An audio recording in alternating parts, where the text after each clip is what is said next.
Vous connaissez ce moment précis où vous annulez un plan et au lieu de vous sentir coupable, vous ressentez un soulagement presque magique. Vous posez votre téléphone, vous vous asseyez chez vous et soudain votre respiration devient plus profonde. Le silence vous enveloppe. Votre cerveau ralentit et vous vous dites, peut-être un peu honteusement, pourquoi je me sens mieux ici qu'avec les autres? Et la société, elle, a une réponse toute prête. Elle dit que rester chez soi, c'est de la paresse, que c'est de l'évitement, que c'est un problème à corriger, que les gens normaux sortent, socialisent, explorent le monde. Mais la vérité psychologique est beaucoup plus fascinante et surtout beaucoup plus rassurante. Parce que ce besoin de rester chez vous ne vient pas d'une faiblesse, il vient de la façon dont votre cerveau est construit. Imaginez votre cerveau comme un téléphone. Certaines personnes ont une batterie immense.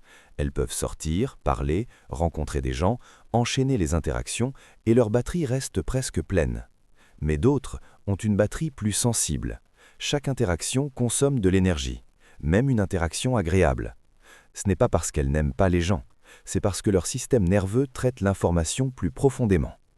Le psychologue Carl Jung, qui a introduit les concepts d'introversion et d'extraversion, expliquait que les introvertis ne sont pas antisociaux.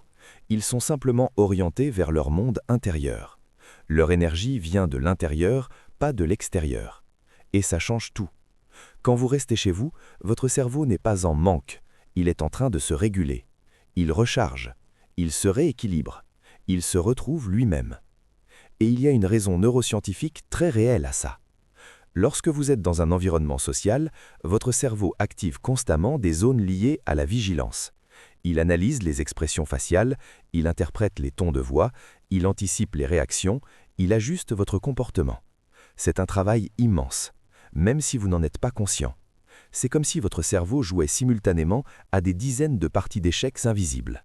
Et quand vous rentrez chez vous, enfin il peut respirer.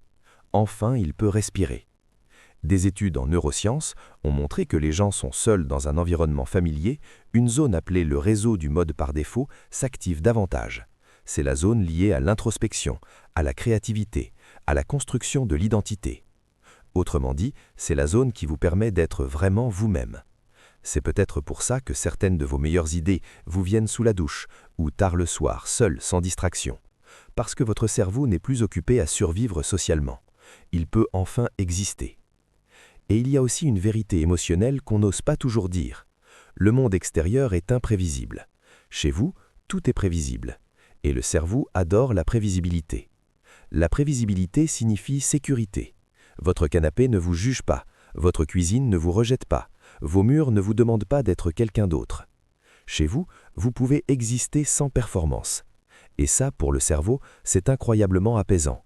Ce n'est pas un hasard si après une journée longue et sociale, rentrer chez soi ressemble presque à enlever un masque invisible. Parce que c'est exactement ce qu'il se passe. Vous arrêtez de jouer un rôle. Vous redevenez brut, authentique. Vous redevenez vous. Et contrairement à ce que beaucoup pensent, les personnes qui aiment rester chez elles ne sont pas nécessairement moins heureuses. En fait, plusieurs recherches ont montré que les introvertis ont souvent une vie intérieure plus riche. Ils réfléchissent davantage. Ils ressentent plus profondément. Ils observent ce que les autres ignorent, ou simplement la paix. Vous pouvez l'écrire en commentaire. Et si vous voulez continuer à explorer la psychologie cachée derrière nos comportements quotidiens, vous pouvez vous abonner. Parce que parfois, comprendre votre esprit change la façon dont vous voyez toute votre vie.